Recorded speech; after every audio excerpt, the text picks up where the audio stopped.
Ja fa 32 anys que el mes d'agost a Prades, al Baix Camp, comença així. Instant! Dreta!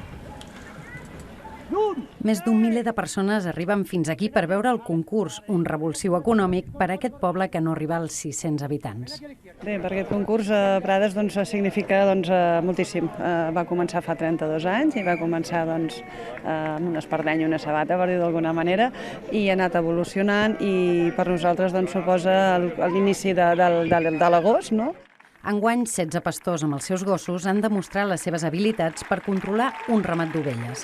Entre ells, només una dona, ve de la Cerdanya, però pastura a Andorra.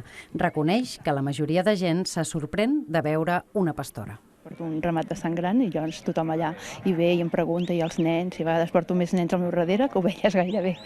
Sí, els hi sobta, els hi sobta. Moltes vegades diuen, pastor, pastor, i llavors surto jo, no, soc pastora, oh. Bueno, són anècdotes. El concurs premia l'obediència del gos en diverses proves. El José María ha guanyat un parell de cops al concurs i, tot i que ja està jubilat, segueix entrenant l'Anell. Fa gairebé 20 anys que ve a Prades i encara recorda com va començar. La primera vez vine por una apuesta con mi hijo. Él me dijo que no eras capaz de enseñarle un perro a los concursos estos de pastor.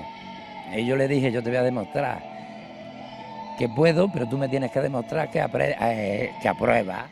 El José María se'n va sortir i la juguesca li va servir per aficionar-se als concursos i continuar fent allò que més li agrada.